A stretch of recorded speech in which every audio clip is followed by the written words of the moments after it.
ebintu ne Your Excellency omuntu ono bw'oba olina etteeka lya KCCA erikwata munnayuganda atunda bogoya n'emiyembe n'omukwatira obutembeeyi nga munnansi nga ffe bwe tugenda e China ku bipande ebisooka otwaniza ku airport ekigambo kigamba tokkirizibwa kukolera bizinensi mu Uganda wano manya mu China wano kubanga oli mugwira. Ba investor sabo tukwate bulungi tetulina buzibu na ba investor naye obuzibu buli wamu butatulekerayo ka gap naffe bannayuganda sigazaawo we tukolera. So Your Excellency Abachina tukusaba nga nva waggulu Abachina kkiriza twagenda mu nteeseganya nabo ne tubasaba tugenda bawa bakasitoma abali potential bagule emaali yammwe emaali yaabwe tugibamaleko naye ne kapasite tukolera ebintu ebimala tebannagifuna. Ate muzeeyi njagala nkutegeezeeyo ekintu kimu. Ekintu kya fashion and design kintu kinene nnyo. Muzeeyi omuntu omu asobola okugula engoye mu wiiki emu n'agula engoye 8 lwa fashion.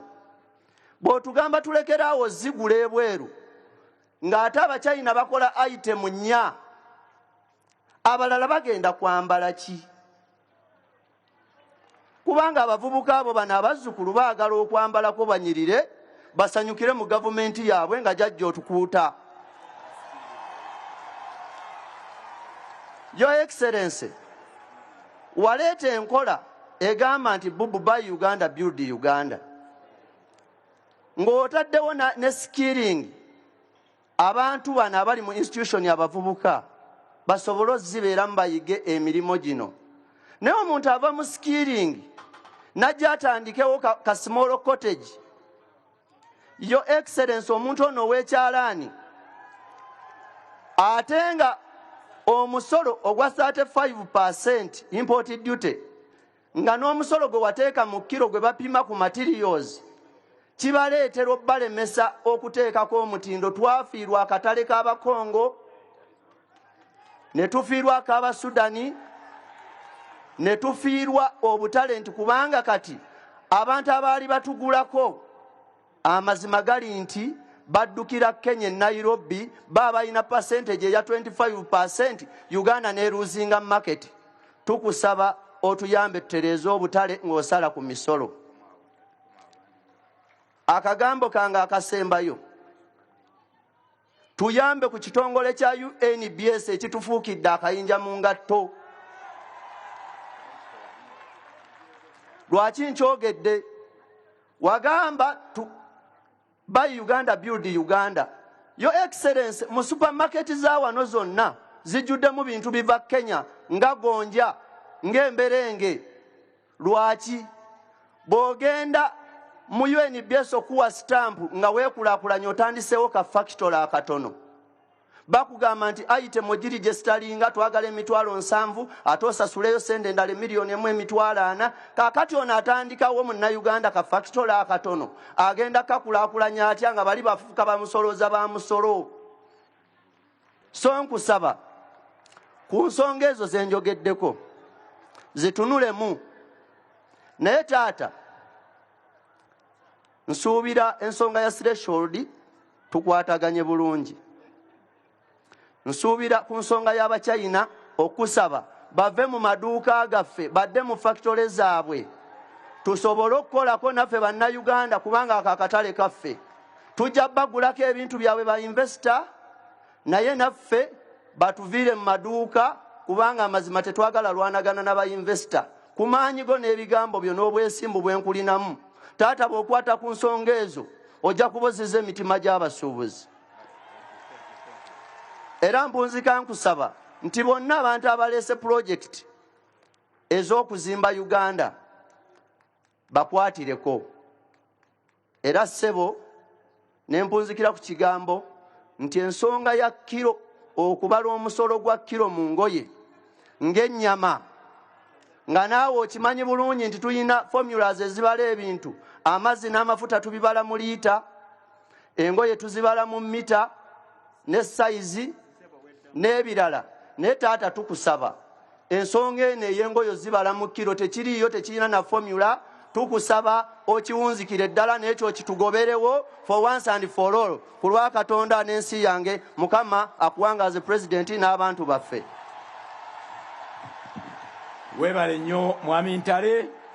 Your Excellency, abantu bano badde banja balina okwogera naye tukusaba tubadde eddakiika 2 kuba olunaku luno lulwo era nsaba abantu bano Mwami Katongole, Mwami Mukyala Rachel Sentamu, Isa Sekito mujje wano tusazeewo abantu bana eddakiika 5 President yatuwa eddakiika 2 kuba olunaku lulwe asobole okuddamu kubanga ekiddako tulina kuwulira kibyatugamba tujja kulaba nti tuvaawo nga ffenna tumatidde n'olwekyo mwenna abakulembeze mugenda kubeera nga after the president ajja bawayo time naye twagala okusinga kuwulira ye.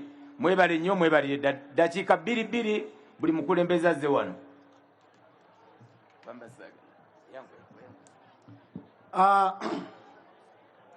Neyanza nnyo ssebo omutesitesi twagala okusooka okweyanza pulezidenti w'eggwanga nti okkiriza ku mulundi guno bukyalubanga lwa Mmindi ojja otusinkaneko ffe abawejjerebo. Olunaku lwa leero okoze statement nti gwe mulundi gw'ogenda okujja obuyinike, gw'ogenda okujjawo obuddu, gw'ogenda okununula abasuubuzi mu ebyo ebimaze ebbanga ddene nga bibanyigiriza. Ensonga ya VAT gye boogeddeko tukusaba omuntu alina okubeera ku VAT ave ku bukadde 150 agende ku kawumbi kalamba ak'ensimbi, kubanga obukadde 150 bwateekebwawo mu 1995 kale obukadde 150 mu 1995 ekituufu bwali buwulikika nga bwa ddala era nga nsimbi nnyingi ddala nga n'eddoola eri mu 140. So tugamba tutya taata tukkiriza olwaleero omuntu alina okubeera ku VAT kkiriza abeere nga y'oyo ali ku kawumbi akalamba. Oweekitiibwa Pulezidenti bwe twakukyaza mu 2018 ng'ennaku z'omwezi 5 omwezi ogw'Ekkumi Mukama waffe Kisanja ng'akulese wansi e Nabugabo wajjawo ebbaluwa eyitibwa eya Pivoko. Ebbaluwa yeetuweebwa nga tugenza okusuubula mu mawanga ag'enjawulo. It was a directive era omwami Manyindo ebiseera ebyo ye yali akulembera ekitongole ekya UNBS n'okola directive nti ebbaluwa yeeveewo. Ebbaluwa eyo ffe bwe tugenda e China oba e Turkey oba e Dubai tetusuubula mu factories naye ng'ebbaluwa eva mu factory. Kitwala ensimbi nnyingi kumpi $7 7. Kitwala ebbanga ddene ng'olinza okufuna ebbaluwa eya Pivoko. Ate era bw'otuuka wano UNBS era neddamu muneekebera ebintu byo oba birina omutindo. Oweekitiibwa Pulezidenti tusaba ebbaluwa ya Pivoko ogende okuva wano e Kololo ng'ebbaluwa eyo evuddewo. Oweekitiibwa Pulezidenti ensonga ya value gye boogeddeko tuli bantu bakulu nnyo era abategeera nga tugenda okusuubula ebintu ebweru w'eggwanga. Bwe ngenda e China oba mu nsi yonna ne ŋŋamba nti nze ngenze kusuubula ssimu for example kampa ekyokulabirako ekyangu nagiguza $20 era ne bampa ne risiiti yaayo.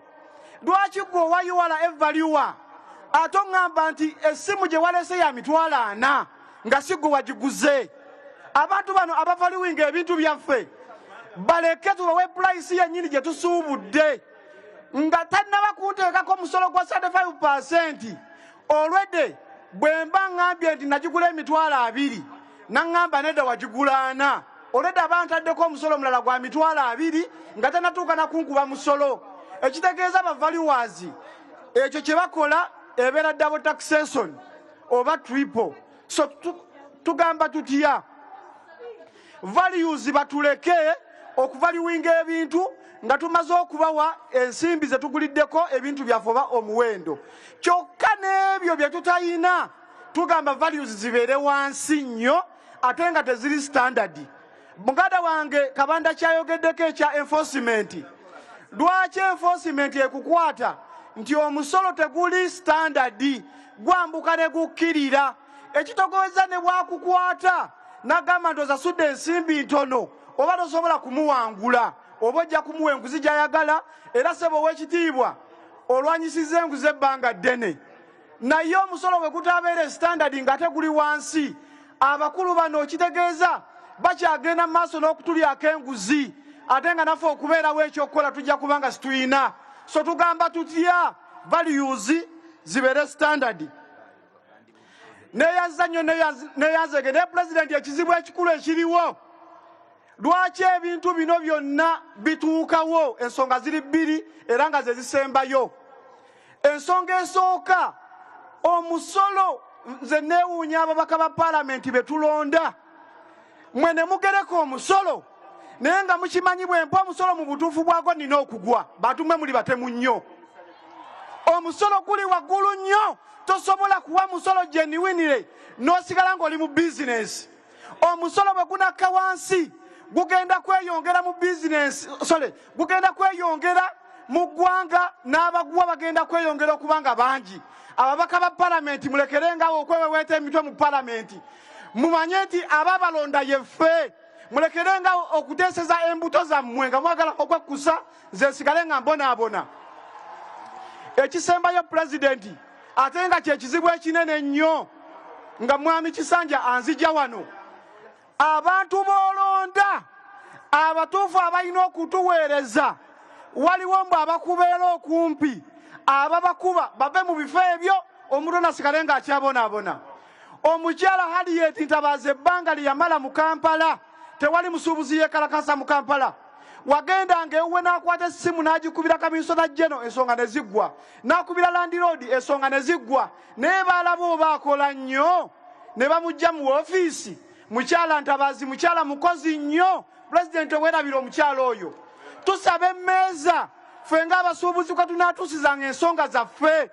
Kisanja yali waffe nnyo ku gulawundi, Katungi yali waffe nnyo ku gulawundi, Kisanja yava ku gulawundi n'atubulako. Twagala emmeeza kwe tunaatuusizanga ensonga yaffe nga si bantu bano ab'omu paalamenti bano bakulu. Tujja mwebeereremu naye mutubonyabonyeza ebbanga ddene. Pulezidenti kkiriza olunaku lwaleero ggyewo emisolo. Ffe tugenda kuyambako URA okusensitizinga emisolo emingi. Naye ekigambo ifrizi, import duty, values, baforeigners tubakooye. Enough is enough. Katongole Godfrey, Vice President Futa, Chairman Kampala, Chairman Kata. Oweekitiibwa President, owulira obulumi bw'abantu ng'ensonga baziddamu. Kaakati ate nze nga bwe tuludde mu field, mukama wange sigenda kukola ekyo. Njagala kusanyukira nze Ssekitto Issa, omwogezi wa Kasiita Uganda. Oweekitiibwa President, njagala kusanyukira bwe twali mu State House nawanika omukono emirundi 3 nga nkusaba ojje abantu bano oyogere nabo butereevu. Njagala okusanyukira ennyo Oweekitiibwa President wankakasa nti tuvaayo n'olunaku, era olunaku lwe lwaleero baabano obibagambe. Njagala kwogerako bugapusi butono nnyo mu bannange bye boogedde kuba ensonga zonna bazireese. Waliwo akagambo President ke njagala omaakinge ate nga kakulu nti enkola eno eya IFRIS bagyogedde era saagala mbiddemu. Naye emabega wa miliyoni 6 ze babadde batannakkiriza wadde nga walagira abamu, ate waliyo emiliyoni 8 singa osangibwa nga tolina IFRIS. Abasuubuzi abadde batannakimanya, singa okuva wano olwaleero enkola eteebwa ne bakusanga ku dduuka okusinziira mu tteeka nga tolina IFRIS, bakuwa penalite ya miliyoni 8. Ngezo ate size ez'okukola oba tolina lisiiti, naye 8 gwa kubeera nga tebakusanze na kumaka IFRIS 8 million. Akalala sebo Oweekitiibwa President, enkola ya IFRIS ku poto eya Uganda Revenue Authority tekuli apiiru. Bw'oba olina ensobi gy'okoze n'oyagala ogigolola ku system, tewali provision of appeal. Teriyo tteeka liyinza kubeera ddungi mu nsi yonna nga teririiko appeal mechanism. Ng'emikutu emirala gyonna gye tulina mu Uganda Revenue Authority okola appeal okutuusiza ddala lw'ogenda mu debt collection paka lwe bakakasa nti kigaanyi ne balyota baleeta ba debt collector. Akasonga ako nako kakulu okukategeera. Akasonga akalala sebo Oweekitiibwa President, olwaleero abasuubuzi abali wano by percentage n'obasaba nti ali ku VAT awanike omukono ng'ali VAT registered, ojja kulaba nga percentage eri less than 10%, ng'ekyenda ku buli 100 tebaliiko. Kitegeeza ng'era luli bwe nakikunnyonnyola nti omusolo guno gwe twagala okujja ku muntu asembayo, ate bo be bagwesasulira wali nga bayingiza emaali yaabwe, ate ne bayongerako n'ebitundu 6 ku buli 100 withholding tax gye batakireyiminga Uganda Revenue Authority etwala kalamba. N'olwekyo omusuubuzi ono by a large percentage abuuza, nze yakusasula ssente nga nnyingira n'enkuwa ne withholding tax which is income tax paid in advance, onjagaza ki okunnondoola paka mu byenda?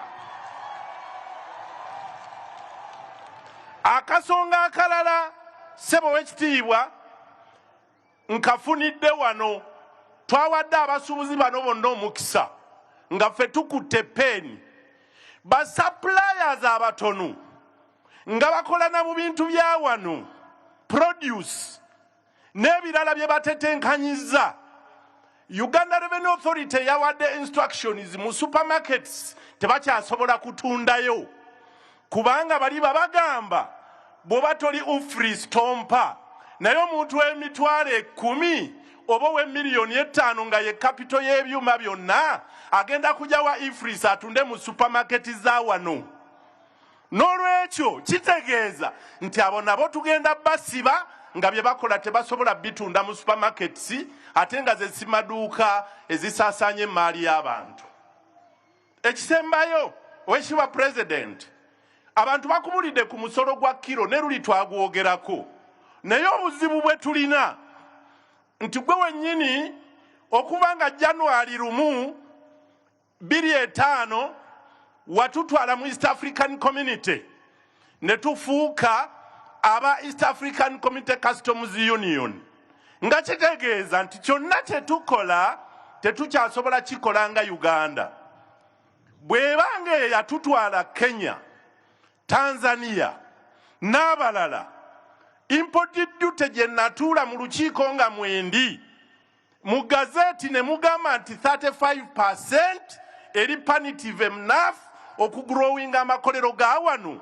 Sebo Oweekitiibwa President, gwe ng'olese bali okubeera nga bali ku 25, 35 nazo zivaako otya, ate n'oga nti ebyo kambipimire mu kiro mbattire ddala.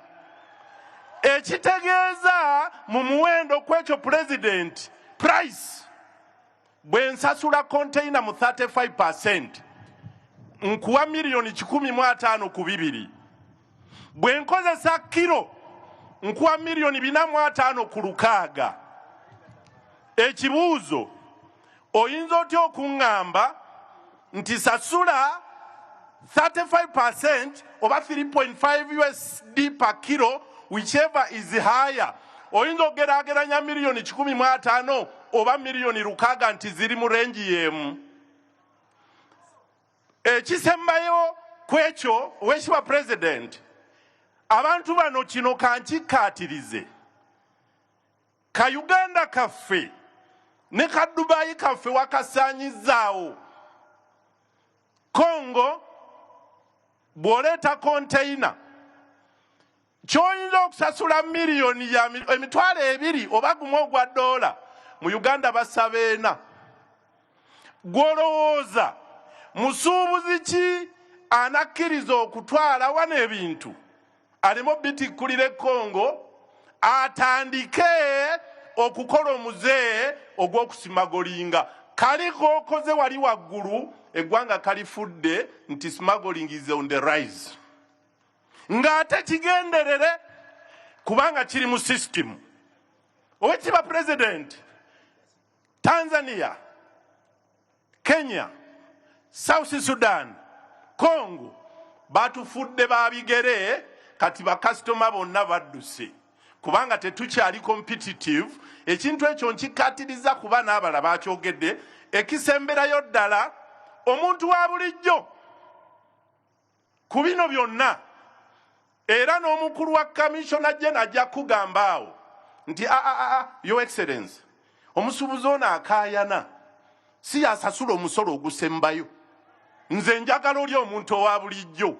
Ssebo muzeeyi, watandika ddi okuleeta system enyigiriza omuntu asembayo? Nze nkugambye, I am ready to pay you cash 18% from the factory. Ndi ready okusasula 18% ku boda nga nyingira, nkwongereko ne 6%. Gwe ng'oŋŋamba nedda gw'omusuubuzi tosasula, nze kankuteekeko guno ngutwale ku muntu owa bulijjo eyaliguza esaati sirinnya 2,000 agigula $1,000 okuva ddi.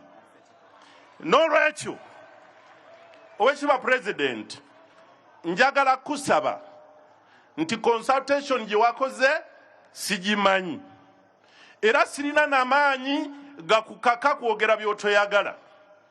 Naye bw'onooba ng'obyogera, manya nti obulumi bw'abantu bano bulirwewo. Ssaabasajja Kabaka Wengeera. Tweyanza nnyo Mwami Issa Ssekitto. Your Excellency, nzikiriza mu kaseera kano olw'okuba nti obudde bubwo mpite maama wa Kampala Honorable Amisa Kabanda, era omu abadde mu ssaale gwe tutambudde naye mu nteekateeka y'abasuubuzi. Honorable wa Kampala maama waffe Honorable Minister Amisa Kabanda, jangu oyaniriza abantu bo ate oyogereko eri President.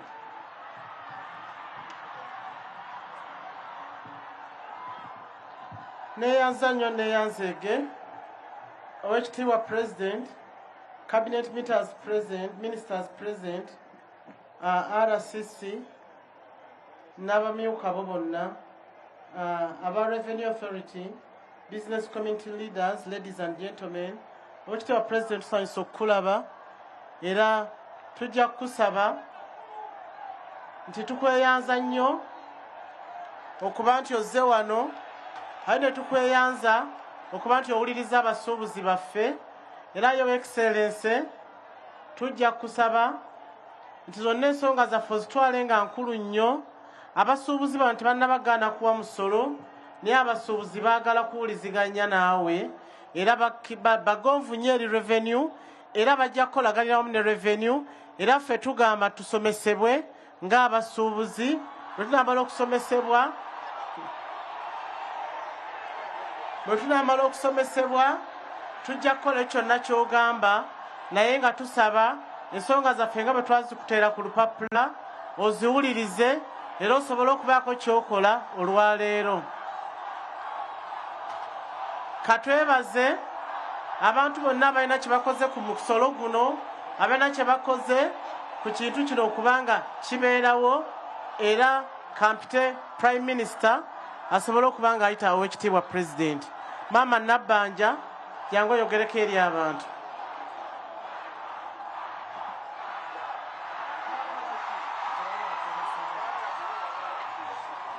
Bannaye abasuubuzi musiriikirireeko, tubeegayiridde musobole okuwulira nga twaniriza Maama Majegere, Right Honourable Prime Minister w'eggwanga, ajje ababuuzeeko.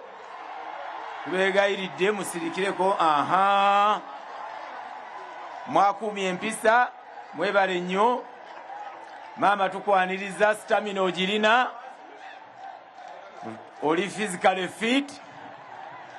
Ojje obuuze ku basuubuzi bo, obazzeemu amaanyi, tweyanza ka exercise ako, otulaze nti wamma ddala stamina ogirina. Abasuubuzi Maama Honourable Nabbanja mumubuulireko ku ngalo, ababuuzeeko. Thank you.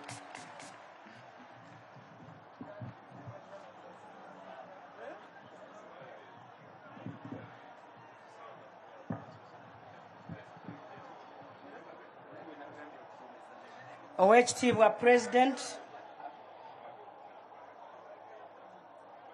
Ssaabalwanyi waffe Yoweri Kaguta Museveni, baminisita mwenna abali wano, RCC w'e Kampala, abasuubuzi bannange, nange ndi musuubuzi.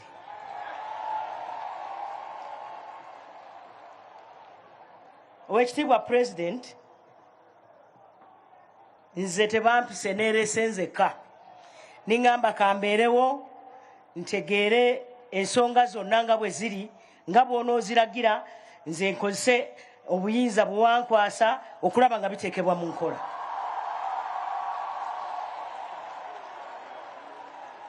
Omukulu Kabanda yagambye nti bawandiika ebbaluwa. Oweekitiibwa President, nze sirabangako bbaluwa ya Kabanda.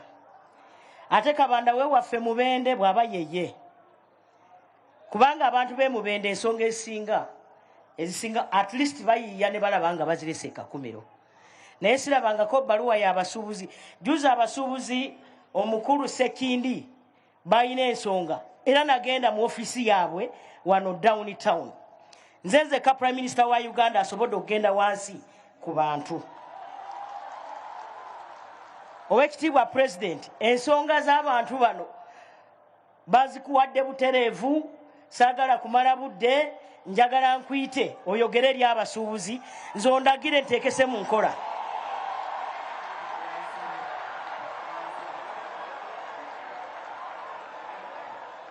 Tweyanza nnyo Maama Majegere, Right Honourable Prime Minister.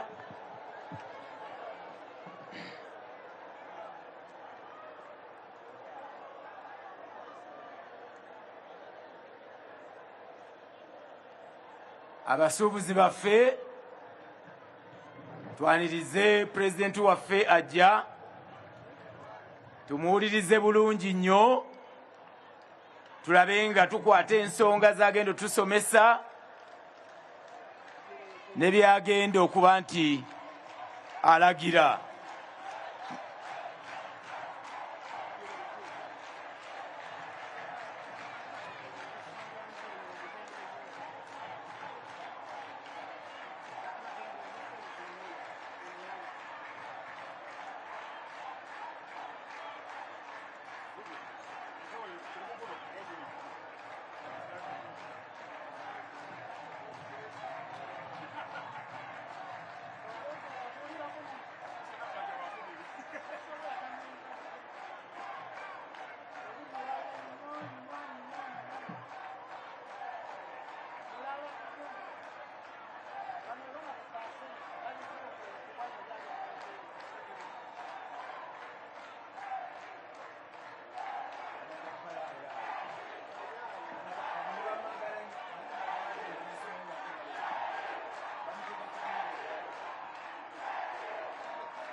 Okay, mtole wansi. Mwebale, mtole wansi.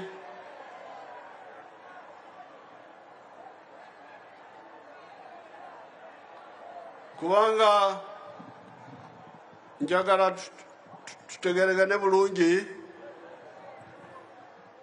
Ngenda kwogera mu Luzungu. No, I will not speak in Uganda. I will not explain well. I will speak in English, then ngenda kwogera mu Luganda wabe wakyusa amanyi Oluganda obulungi.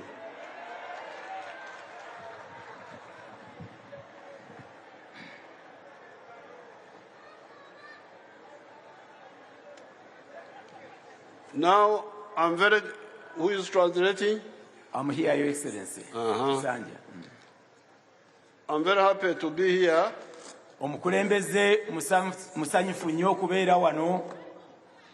So that we discuss thoroughly. Tubeerenga mukubaganya naye ebirowoozo paka ku nkomerero.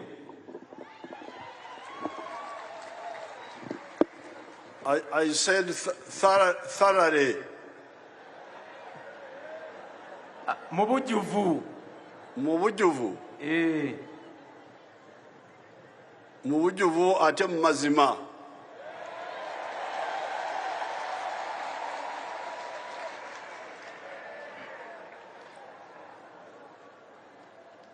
When I hear the other time I met in the State House with your leaders, omukulembeze bw'awulira luli bwe yasinkana abakulembeze bammwe mu State House Entebbe, what they were saying bye baali bagamba and what they are saying now, ne bye bagamba kati wano, and which you seem to agree with, era ebirabika nti mukkiriziganya nabyo,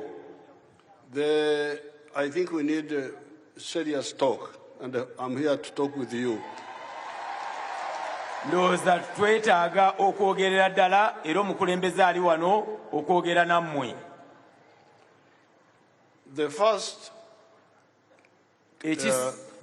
first claim ebisooka okuba nga bye mugamba is that there are too many taxes in Uganda. Nti waliwo emisolo mingi nnyo mu ggwanga Uganda. This is not true. Kino si kituufu. And that's why I am here to talk with you. Y'ensonga lwaki omukulembeze ali wano ayogere nammwe. The policy of the government on taxes is quite deliberate. Enkola ya gavumenti ku misolo ya kigendererwa. We normally don't tax what builds Uganda. Nti tetutera kujja misolo ku ebyo ebiwa Uganda omuwendo oba amabanja. Ebizimba Uganda. Ebizimba Uganda. Ebizimba Uganda tetubiteekako misolo. Translate that in good Uganda. Ebintu byonna enkola ya gavumenti ya Uganda eri nti ebintu byonna ebizimba eggwanga Uganda okugenda maaso tebabiteekako musolo. Or if we put tax, it is smaller tax. Oba bwe tuteekako omusolo gwina okuba omusolo nga mutono ddala. When we came from the bush, bwe twava mu nsiko,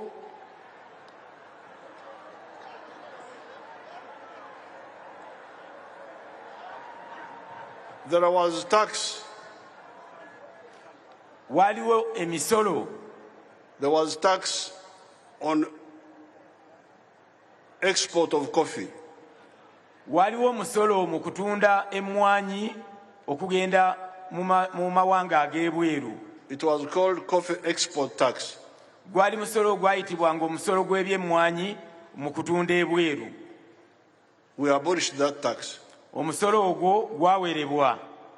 There is no tax on the export of coffee.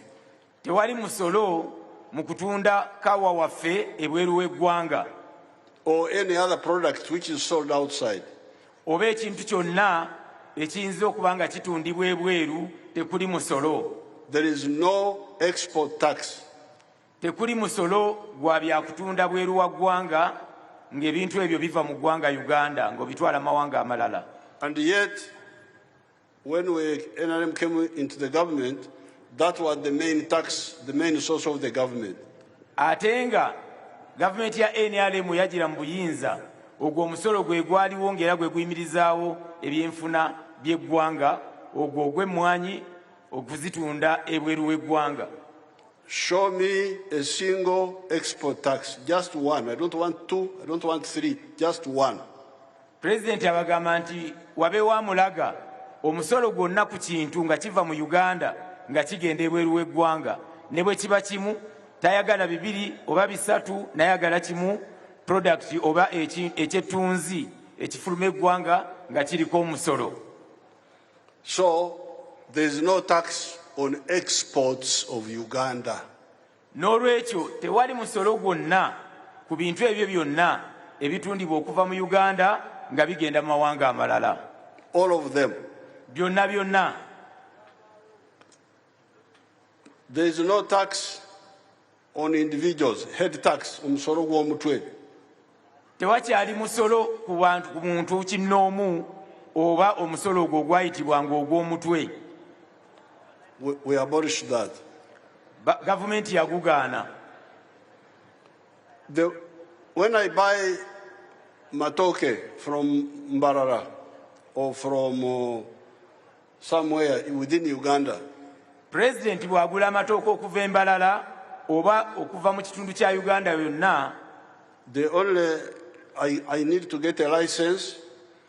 Kyetaaga okufuna kyokka ebeera license oba ebbaluwa emukkiriza okusuubula amatooke. And we were having battles with the people in Kampala here who were having too much imposer. Era President abadde n'entalo nnyingi ku bantu mu Kampala wano ababadde bayina imposer ennyingi ennyo gye bajja ku bantu mu Butale. But the view of the government is that apart from the import tax, apart from the license, internal trade produce should not be taxed. Nti ekigendererwa kya gavumenti nti okuggyako license oba ebbaluwa eyeekukkiriza okusuubula, agamba nti obusuubuzi obw'omu ggwanga munda tebulina kuggyibwako musolo. And I was having battles with the local governments, with the imposer on the gonja sellers in Rukaya, all those who are doing internal trade. We have been fighting them. Era President abadde n'entalo nnyingi ne gavumenti z'ebitundu ezibadde zijjanga empoza nga mu Butale oba okukubo ng'erukaya ku gonja ku nkoko n'ebintu byonna ebitundibwa nga biri mu ggwanga.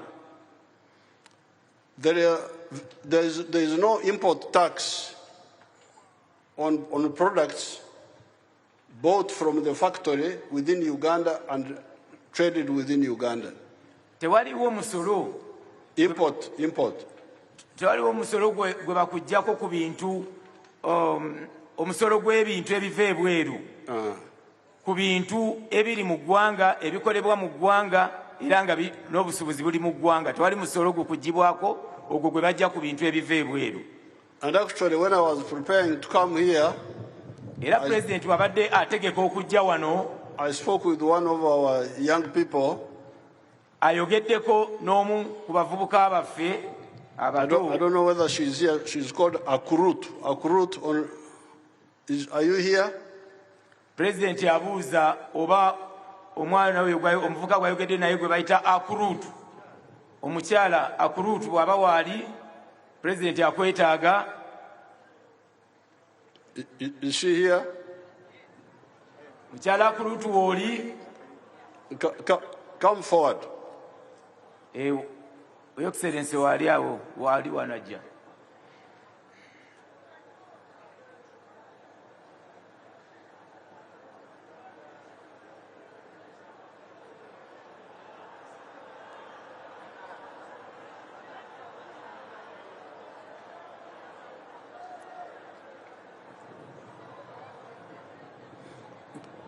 That lady omukyalo ono is a former member of parliament for Katakwi. yali mukiise wa mu parliament okuva e Katakwi. Now, the other day I was talking town something else. Luli yali alina omukulembeze yali alina kyayogerako ekirala. And jokingly I said, how is poverty treating you? Mu kusaaga naye n'amubuuza nti obwavu bukuyisa butya. And she told me she's not so poor. N'aŋŋamba siri mwavu nnyo. I said, what are you doing? N'amubuuza okola ki? She said, you tell them what you told me. Thank you, Your Excellency. Again, by names, I'm called Violet Akuru Tadome, former woman member of Parliament of Katakwi District. Indeed, Your Excellency, when we had that interaction, you asked me what I was doing. And my response to you was that when I lost in the elections of 2021, I had to scan around what I would do for myself in terms of business.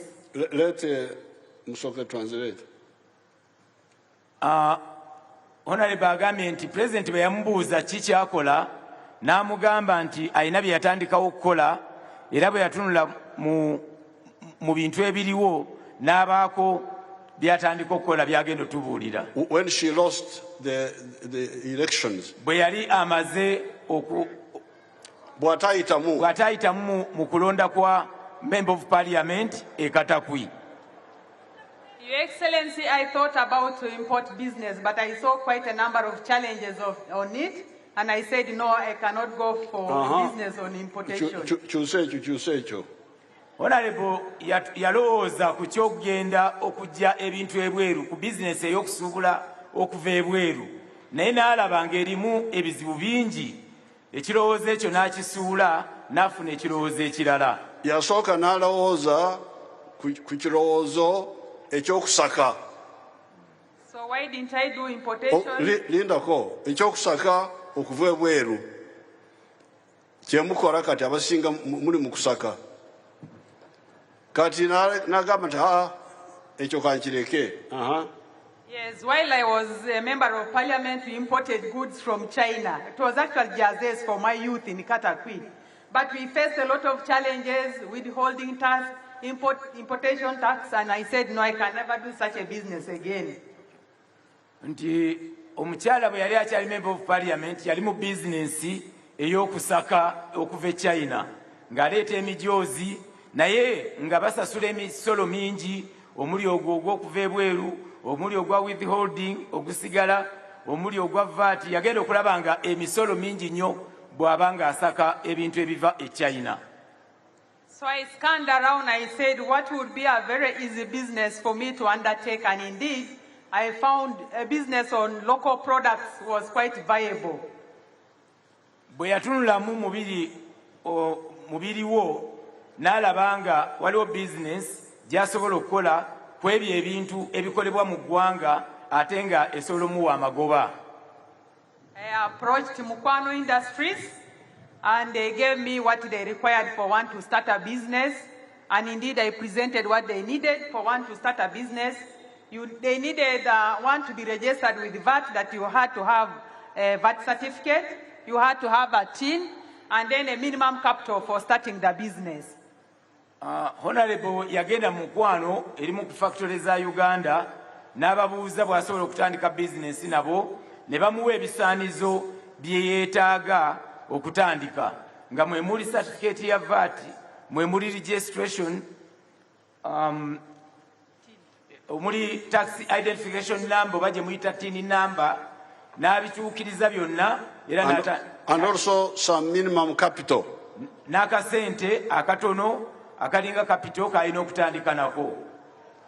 And they asked me if I could be one of their distributors, and I really accepted to be one of their distributors, and I'm doing the business in the Eastern region.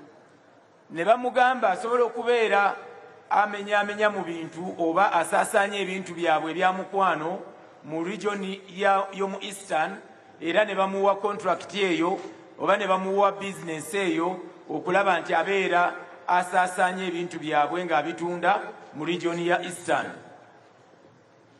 Your Excellency, I think it is quite a good business because then, like you said, it is about boo-boo, buy Uganda, build Uganda. The only tax that we pay is the VAT. The 18% that actually as you load the commodities, you're given an e-receipt. Then later on when we are filing returns, it is deducted. Your costs are deducted there. What we end up paying to URA is actually subtracted on what you already paid to URA on 18%, which to me as a business person is quite advantageous. Your Excellency, nti omukyalo oli yatandika okola business eyo era n'atandika okuba nti atunda ebintu. Naye ekirungi kyabyo nti omusolo gwokka gw'asasula ku bintu ebyo ebiri mu ggwanga oba ebyamukwano gwe musolo gwa VAT ate gwe bamuteekerako ku ssaawa eyo ng'atikka ebintu. Kati naye bw'agenda n'atikka n'agenda n'atunda yeesanga nga ajjako VAT ate n'asigazawo naye amagoba n'alaba nga bizinensi eyo nnungi nnyo. Your Excellency, if time allows, I would want to just be practical on this. For example, if my monthly turnover, what I buy from Mukwano, is about 100 million, there is already VAT of 18% in that. When I take these goods, I distribute in Eastern region, like I said, I'm a distributor. I get a profit of about 10 million. But at the end of the month, URA expects you to file a return on that, on the profit that you receive. Meaning, if I had not paid the VAT of 18, meaning on 100 million, I would have paid 18 million. But when I sell these goods worth 100 million, I get a profit of 10, meaning at the end of the day, what I filed to URA is less than the 18, which I had already paid to URA when I was purchasing the goods. So at the end of the day, instead of paying a VAT of 19,800,000, I only filed a return of 1,800,000 shillings, not 19,800,000 shillings. That is the advantage of the system. Your Excellency, biwanvu naye nja bigezaako. Omukyala agambye nti miliyoni singa bwagula ebintu ya miliyoni 10 yandibadde asasula VAT 18%, which is 18 million. Miliyoni ekitundu 18 ku miliyoni 10 ze zandibadde miliyoni 18. Naye weesanga nti bw'amala okutunda afuna amagoba ga miliyoni 10 ate n'afilinga returns mu kitongole oba nazzaayo mu kitongole kya Uganda Revenue Authority. Yeesanga nti mu kifo ky'okuba nti asasula miliyoni 19 mu emitwalo 8 asasula ate miliyoni Instead of 1,900,000. Kati ebyekibalo kya VAT tugenda kubiyingiramu oluvannyuma, naye kyembadde njagala kutandika nakyo nti bw'otabeera mu kusaka n'osuubula ebyawano, import tax tabaawo. It is not there. Okay? Oyo bwino tumumaze. Okay. Indeed, Your Excellency. Import tax waabo abasaka. Kati kino ekibalo ekya VAT tugenda kukikola luvannyuma. So now, Adome, yes, when you distribute, you are a wholesaler. Retailers buy from you. Yes, even the wholesalers buy from me. Even the wholesalers? Yeah, I do distribution. Uh-huh. Yes, So, ono mukyala agagawadde What have they said? What have they said? ayita mu agagawadde Do I look poor? ayita mu kusuubula ebyawano, musuubuzi naye musuubuzi.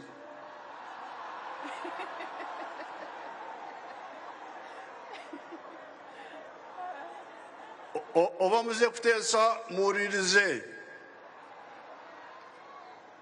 Mbadde wali essaawa 2 mwogera mpandiika. N'olwekyo mbasaba nammwe mutuule muwulire bye mbagamba. Temuze wano kunkanga.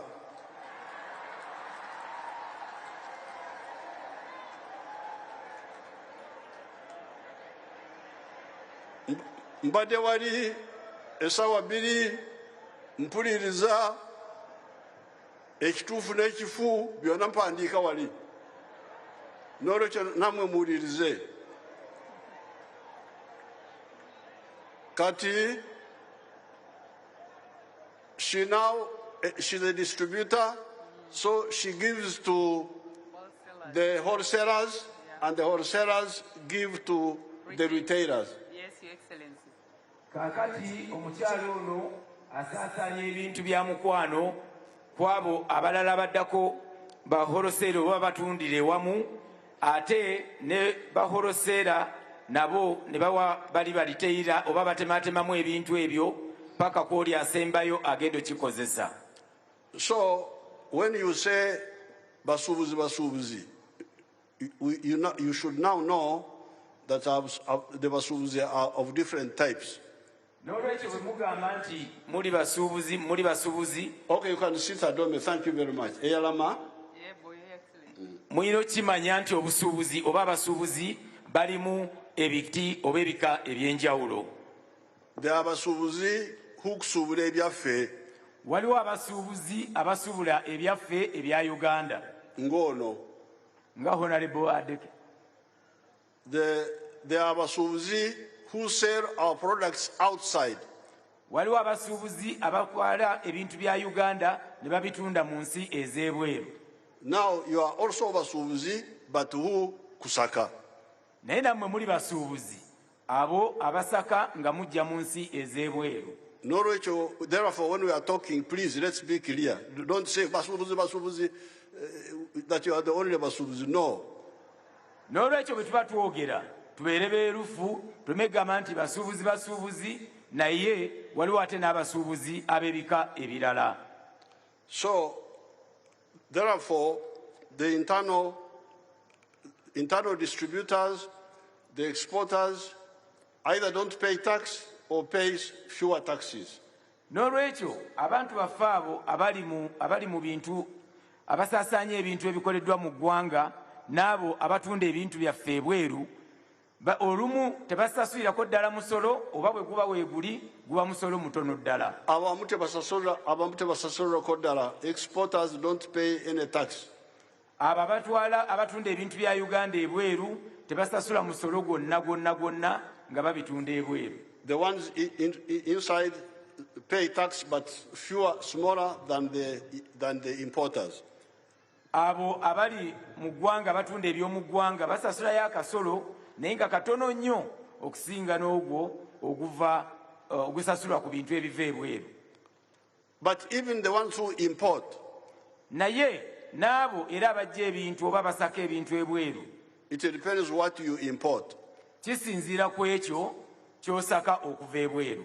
If you import machinery, bw'oba oleeta ebyuma to process things here, okuba nti bikola ebintu wano mu ggwanga oba ng'ebya factory, you don't pay any tax. Toyina musolo gwonna gw'osasula. You don't pay import tax. Tosasula musolo gwa kuyingiza bintu mu ggwanga. If you import raw materials, bw'osasula ebintu ebyo ebikozesebwa mu kampuni zaffe oba mu factory zaffe wano mu Uganda, you don't pay tax. Tosasula musolo. This is what we call raw materials.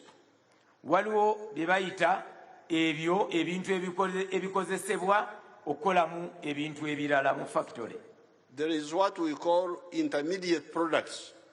Waliwo kye tuyita ebyo ebintu ebirongoseddwamu akatono.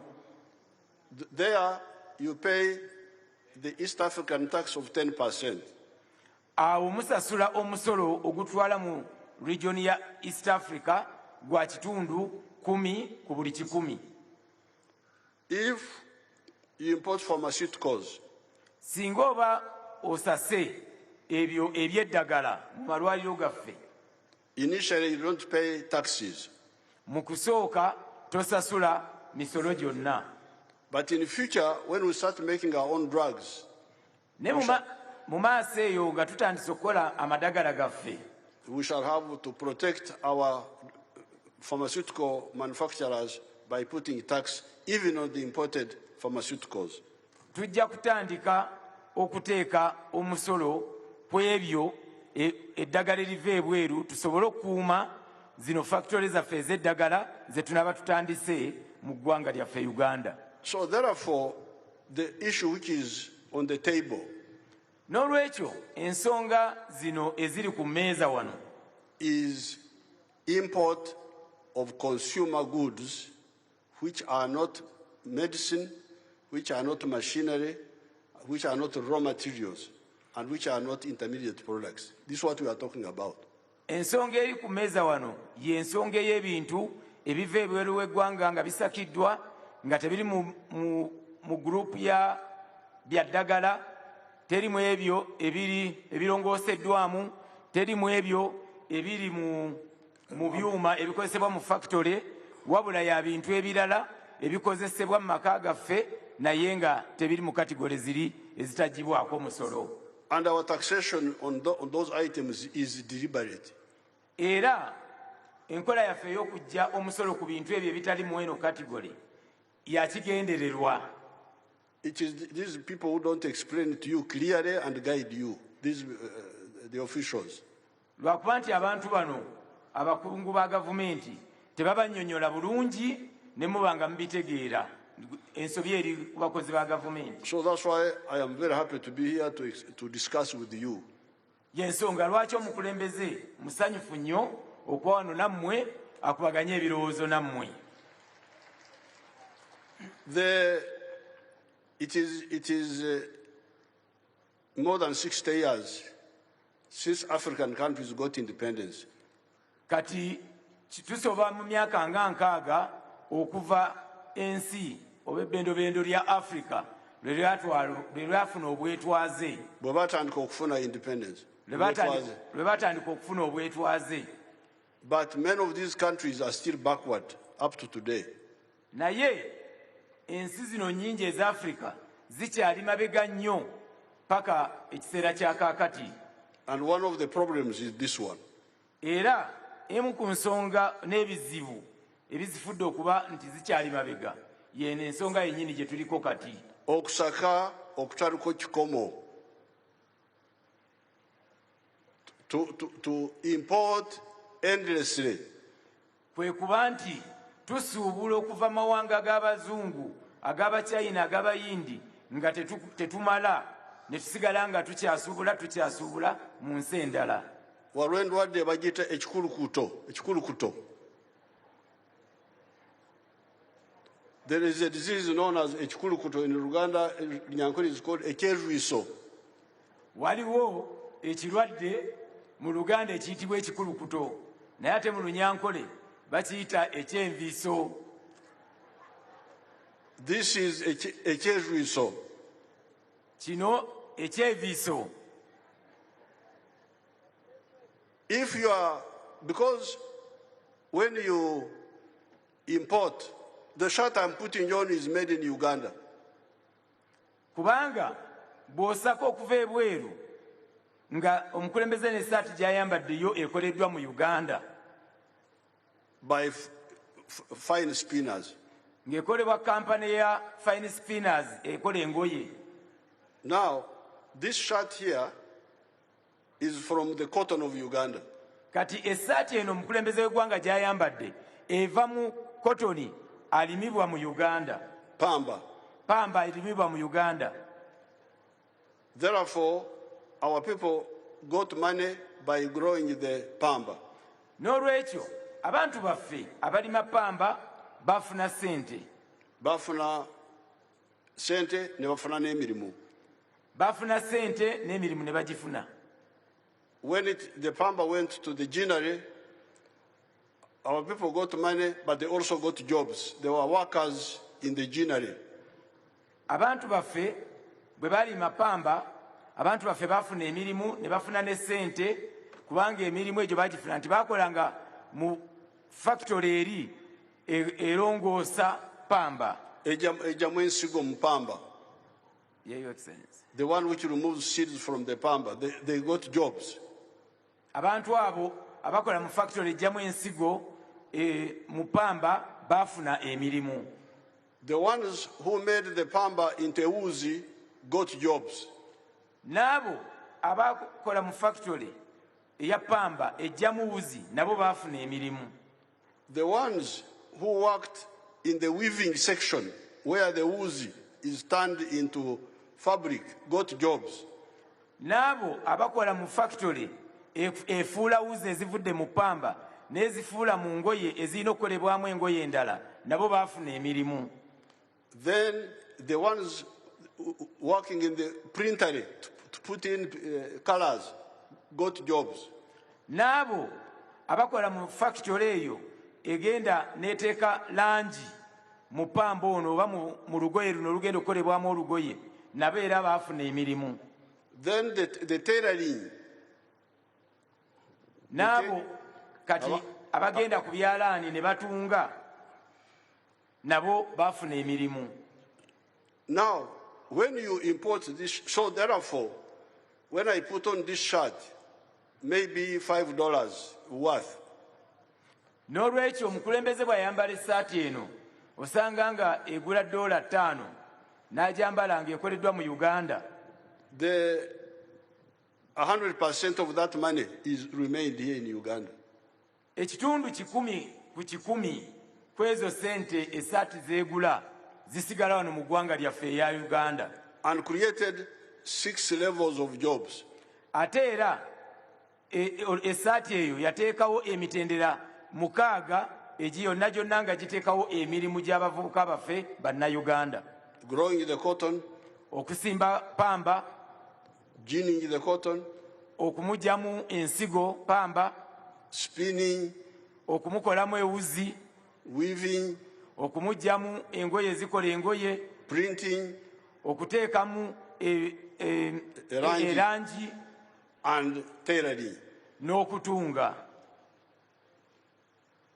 Now, you who import this shirt from China, N'olwekyo gwe ajja essaati eno okuva e China, you take, if the shirt is $5 here, essaati eno singa egula sente za $5 wano mu Uganda, the only value you add omuwendo gwokka gw'ogattako is clearing and forwarding, yeeyo ey'okuba nti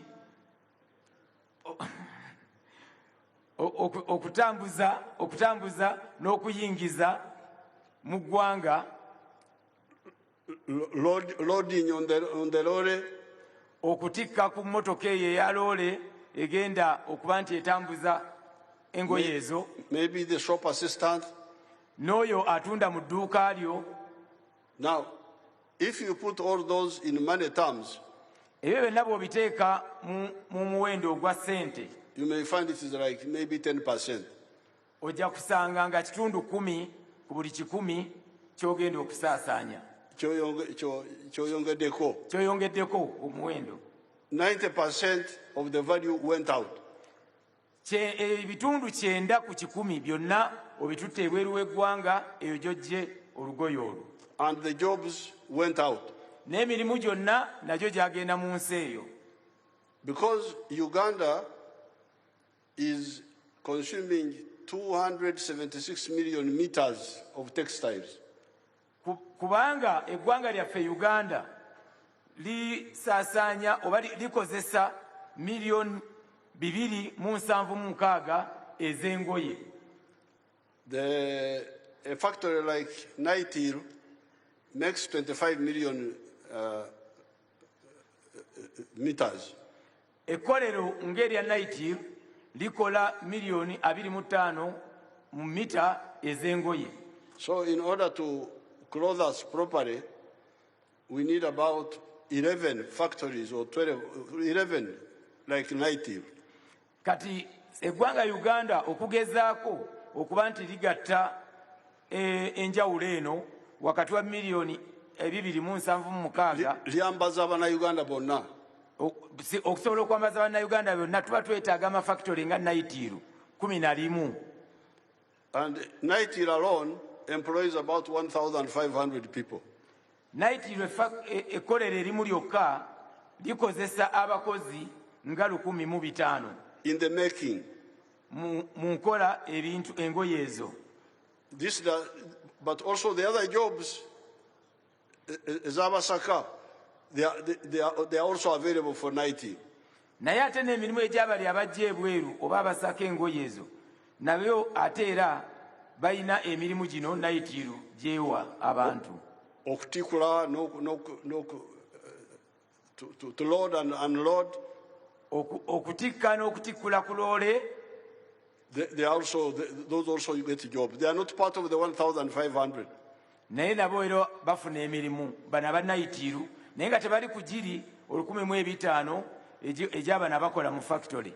The shop assistants, abakola mu maduuka, all those are the same. Bonna be bamu. But you have now the additional 1,500 who make the cloth. Naye ate oyinako bano abakozi 1,500 boyongera ku gino emirala abakola mu factory mulinga bakola engoye zino. Uganda is spending now $880 million on importing textiles. Eggwanga lyaffe Uganda buli mwaka lisaasaanya miliyoni 808 eza dola ku ngoye ezisakiddwa okuva mawanga g'ebweru. That means all the money we earn from coffee, because we earn from coffee about $900 million. Kitegeeza nti sente zaffe zonna ze tufuna mu kutunda kaawa waffe ogenda ebweru eziwera miliyoni 908 zonna tuziwaayo ne tuzizaayo nga tusuubula engoye. Ate kaawa tumwongeddemu amaanyi. We are now producing more because we used to earn about 400 million only. Ate kati eggwanga kaawa limwogeddemu amaanyi luli twalinga tufulumya miliyoni 4 zokka mu dollars. Now we are getting 900, but all of it goes back to kusaka engoye. Kati sente zaffe zonna ze tufuna miliyoni 900 zonna olumala ozifuna nga tuzijje mu kaawa ng'ate ziddayo nga tusaka engoye mu nsi ez'enjawulo. So that's why we say, you people, really, kino ekikulukuto, how long will you go on with this ekikulukuto? N'olwekyo bantu mmwe kyetuva tugamba nti naye ddala kino ekintu ekyokuba nti sente zaffe zonna tuziriwa amawanga amalala tunaakomawa n'okutambula n'ekikulukuto kino ekya sente z'eggwanga nga zifuluma eggwanga. This is why we say we tax in order to encourage our people to buy the Ugandan my shirt like this one, so that we close off the kusaka. And if we are to kusaka, we kusaka ebintu ebinene ennyo ennyonyi bye tutasobola. Naye kino kye tusobola nakyo okusaka kya kuswala. Y'ensonga lwaki bagamba oba tugamba nti kateekewo omusolo ku bintu bino ebiva mu nsi ezitali zaffe eziva ebweru gye tusaka ebintu tusobole ate okukuuma bano abatandisewo amakolero gasobole okukola ebintu tusuubule ebyo bye bakoze by'eggwanga lyaffe tusobole okutaasa ssente ezifuluma mu ggwanga Uganda. This is the main point. Eno y'ensonga enkulu. Yes, we are looking for taxes. Kituufu tunoonya emisolo. And we are looking for the taxes mainly from the areas ezitujjamu omusaayi. Era tunoonya emisolo okusingira ddala mu ebyo ebitundu ebivaamu ebitujjamu omusaayi oba ebitwala ssente zaffe mu nsi z'abazungu. And the ones ebituzaamu omusaayi we tax, either we don't tax or we tax katono. Naye ate ebyo ebizzaamu omusaayi mu ggwanga Uganda either oba tetubigirako ddala musolo oba tujjako akasolo katono. So that is I don't know why these people cannot explain that to you. That man sector, I told him many years ago.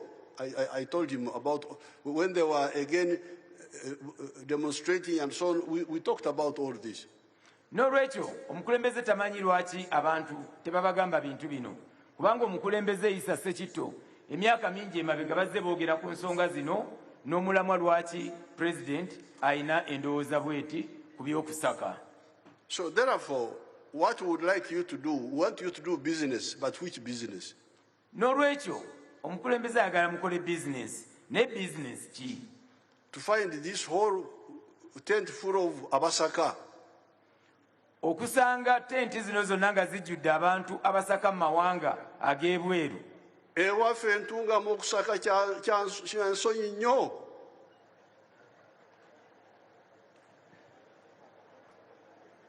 Ntungamo okugamba nti amaka ago gasaka.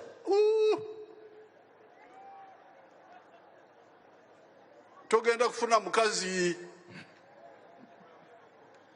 nti abo bagayaavu tebakola basaka. So therefore, it is the fault of these people of yours. N'olwekyo musango gw'abantu oba abakulembeze baffe. They are the ones who don't guide. I talked to Secretary many years ago, but of course I'm a bit far. We can't. And even when I toured, I think I talked about this in 2018 when I toured around. And I was telling you that you people, yes, mutukozeseza okufuna sente mwebale nnyo. You have used us to get money. N'olwekyo omukulembeze abadde ng'agamba abakulembeze nga Mwami Issa Ssekitto emyaka mingi emabega era n'olwo lwe yatambula n'alambula ekibuga mu 2018 n'asinkana abasuubuzi yamugamba nti yes mukoze sente era mutuyambye okukola sente ne muwa eggwanga sente naye ate waliwo ensonga endala zayagala mugoberere. This our market, our purchasing power, ensawo zaffe bugagga. Gano amaanyi gaffe ge tulina okuba nti tugula ebintu ebiva ebweru oba ebisakibwa ebweru bugagga nnyo. Okuba nti olina esente ezisobola kugula ekintu kyonna oba kyawano oba kyabweru obwo bugagga nabwo. Put it in better Uganda. President agamba nti okuba nti bannayuganda balina obusobozi obusobola okugula ebintu ebikoleddwa wano oba ebiva ebweru kitegeeza nti ago maanyi gaffe agasobola okuyamba eggwanga era obwo bugagga bwaffe. Era omubutamanya bwaffe tubadde tuwanirira obugagga bw'abantu abalala. Tubadde tugula emmotoka z'Abajapaani. Omujapaani ali eyo ffe tumuwa sente. Esente emirimu gy'abaana baabwe byonna bigenda Japan ku motoka. Ate bwe tugenda ku kompyuta esente nazo zigenda. Ate bwe tujja ku ngoye esente zigenda. Now the NRM line is please twezimbe ekikulukuto kino tukigalewo twezimbe. This is the line of the NRM. Omukulembeze agamba nti enkola oba ekigendero oba olugendo lwa gavumenti ya NRM ayagala tuzimbe ensi yaffe tuwonye ekikulukuto kya sente n'emirimu tulabe nga gavumenti yaffe n'eggwanga lyaffe likulaakulana. Now I can give you one sector which I'm sure you see in the town there. Omukulembeze asobola obbawaayo ekitongole kimu kye mulaba mu kibuga eyo era kyayagala obbawaako nga example. Gye natandikira nze ng'omulwanyi, where I started as a freedom fighter. President kyagenda obbawa nga example oba ekyokulabirako yeeyo gye yatandikira okulwana okununula eggwanga. Abanyankole were nomadic.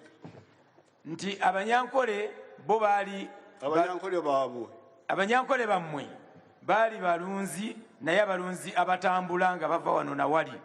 In 1966 we launched a campaign to make them stop moving up and down.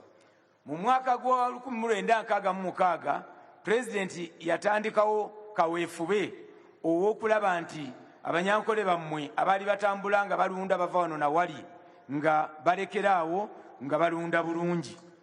And they started settling down.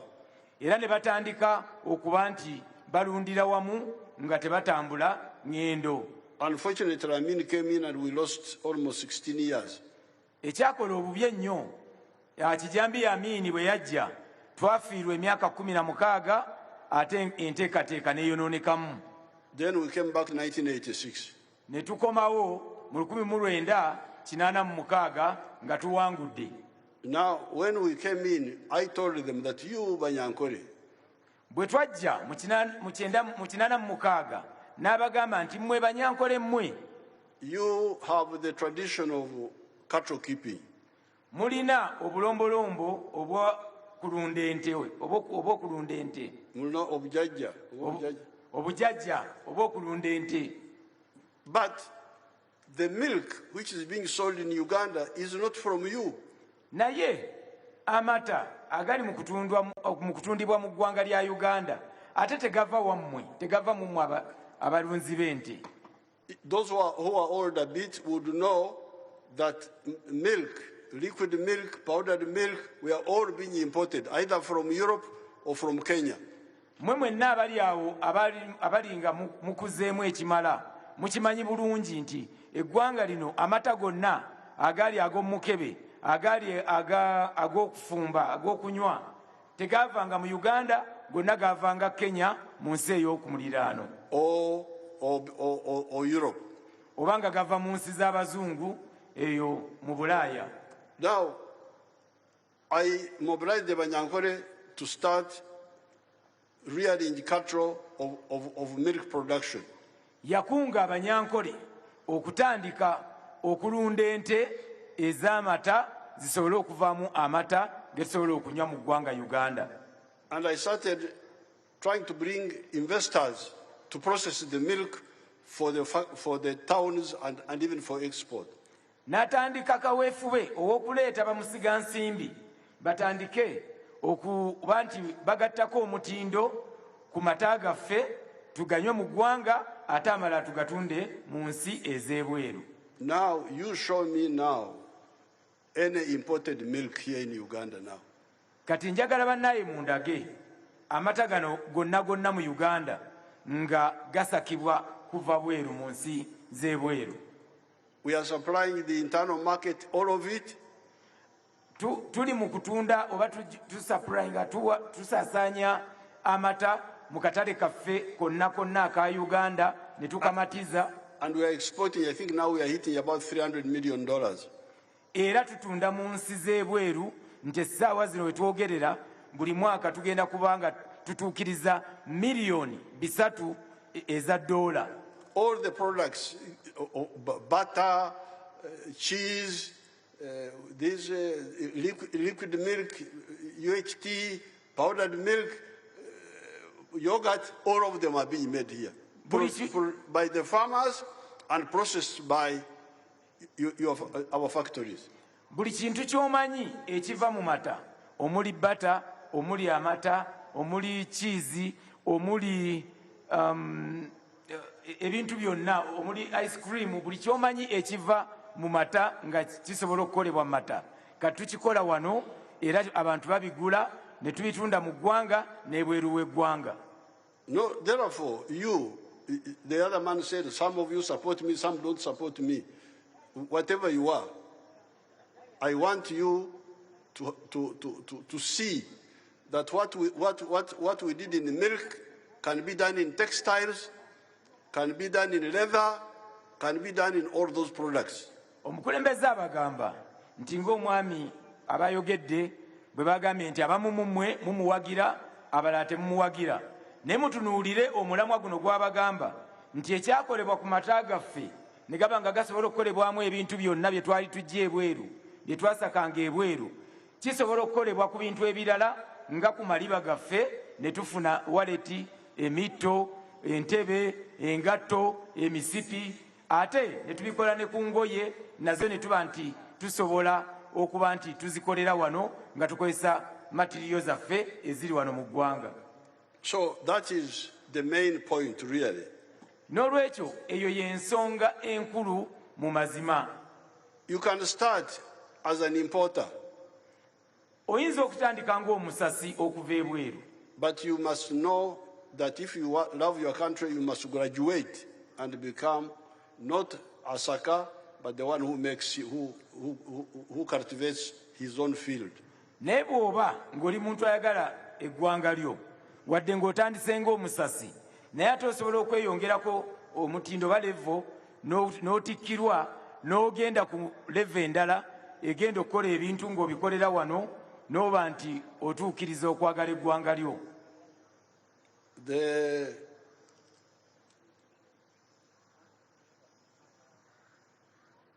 If you go to a place like South Korea, singa ofuna omukisa n'ogendako mu nsi nga South Korea, there is a company called Samsung. Eriyo ekitongole ekikozi ky'ebintu kye bayita Samsung. Company. Company gye bayita Samsung. They are now making computers, making very complicated things. Kati essaawa zino bakola computers n'ebintu ebyo eby'omulembe ennyo ebitali byangu. But the founder of Samsung in 1931, when I went there, they told me he was importing textiles in South Korea. Naye ate ekyewuunyisa mu mwaka gwa 1931 eyatandikawo kampuni ya Samsung yali asuubula ngoye ng'azijja mu nsi endala ng'azitwala mu South Korea. Now he's a big manufacturer and exporter. Kati essaawa zino we twogerera mukozi akola ebintu ate era ng'abitunda wabweru wa South Korea mu nsi ez'enjawulo. A man called Dangote, a Nigerian, omusajja omunigeria gwe bayita Dangote was started by importing cement. Yatandika na kusaka cement. But now he's got big factories of cement in Nigeria. He's now building a petroleum refinery and so on. N'essaawa zino azimbye kampuni eya cement mu Nigeria ate era azimbye n'ekkolero eriyongerako omutindo ku mafuta mu Nigeria. This is what I told Sekito long ago. Bino bye yabadde ng'agamba Mwami Issa Ssekito ebbanga lyonna emabega eyo. Now, what I would like you to do is to see you graduate from Osaka to making the products here. Kati omukulembeze kyagamba nti ayagala okubalaba nga mweyongerako omutindo oba mugenda ku ddaala eddala muve mu kusaka ate tulabe nga tukolera ebintu wano mu ggwanga lyaffe. Now the problem, you say the government doesn't support local investors. Rubbish. That's a lot of rubbish. Kati mugamba nti gavumenti teyamba ba investor oba bamusiga nsimbi abavayo nga bannayuganda nti gavumenti tebayamba. N'agamba ebyo tabitegeera. Byabwewusa. Mbizimudde. Abizimudde byabwewusa. I got figures here. Ayina wano olukalala Bwino. Ne Bwino. 450 companies in Namanve. Company 450 in Namanve.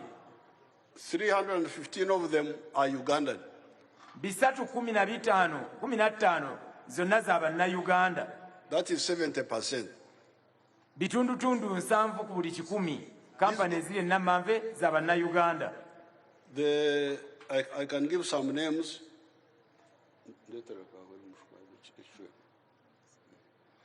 I can give some names here. Asobola obbawaayo ku mannya agamu aga kampani ezo ez'abannayuganda. Gastalule of Ntake Group or something like that. Ayina Mwami Gastalule akulira kampani ya Ntake Group. Ayinayo ekkolero e Namanve. Badru Muwanga of Luka Plastics. Mwami owokubiri Badru Muwanga owa kampani gye bayita Luka Plastics oba ekola ebintu mu plastika. Joseph Yiga, Steel and Tube. Ayinayo Mwami Joseph Yiga omu era ku bakoze kampani Namanve nga munnayuganda eya Steel and Tubes naye yaweebwa ettaka e Namanve. Tom Kitandwe has got a factory of Mariana. Omwami munnayuganda Tom Kitandwe ayina kampuni ye Namanve gye bayita Mariana. Prudence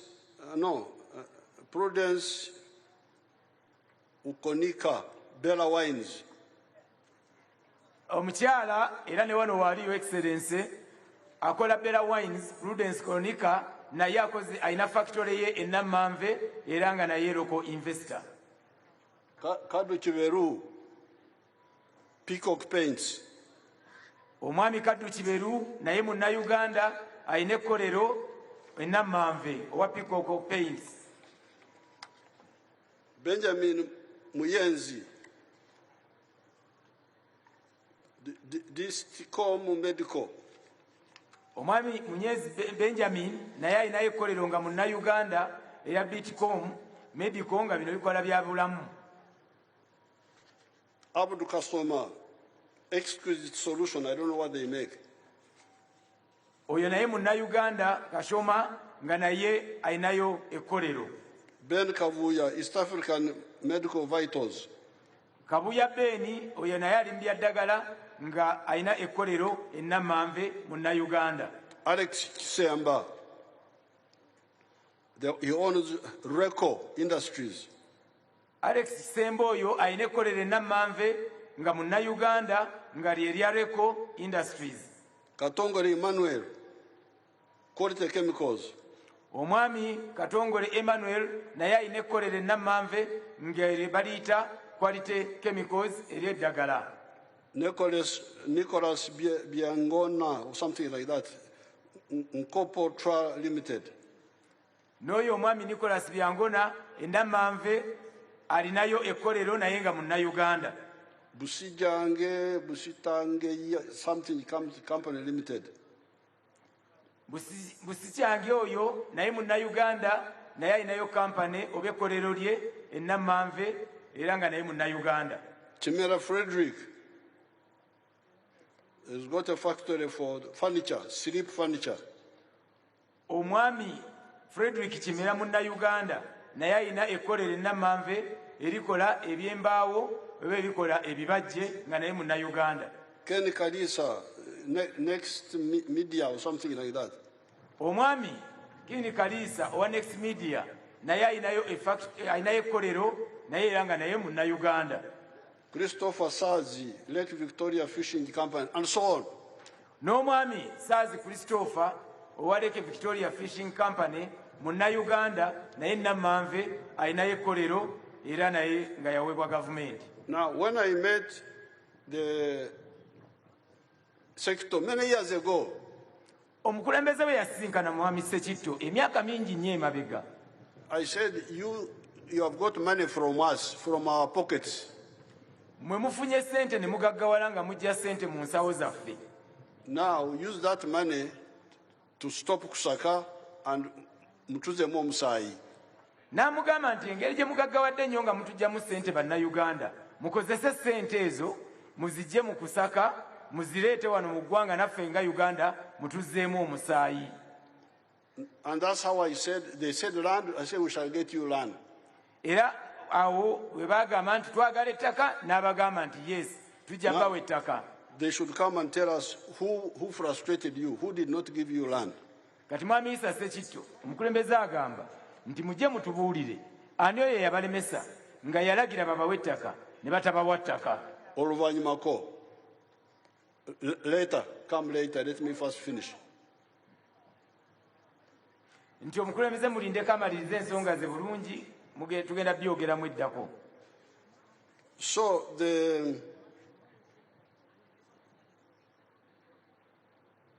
now the issue which I'm going to follow up, you say, and you should stop that language because your language is a bad one. Kaakati ensonga gy'ayagala okwogerako era gy'ayagala okugoberera eri nti naye mulekerawo okukozesa olulimi olwo kubanga olulimi lwammwe si lulongoofu. Mwogera ng'abalabe ba Uganda.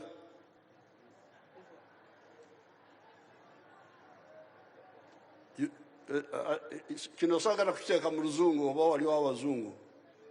Kino kyaffe kya munju.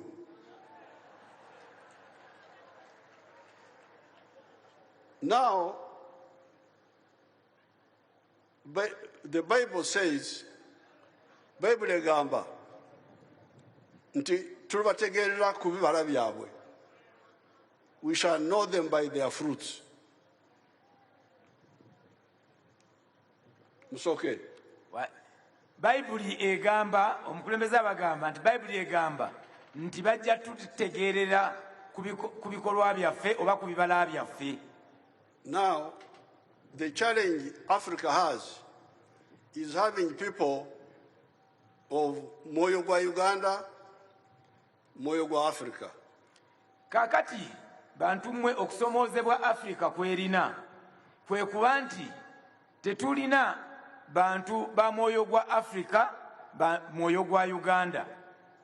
Now, moyo gwa Africa, moyo gwa Uganda is okuzimba Uganda. Omwoyo gwa Africa, moyo gwa Uganda kitegeeza nti ozimba eggwanga lyo Uganda. Now, a Chinese has come and set up a factory for making like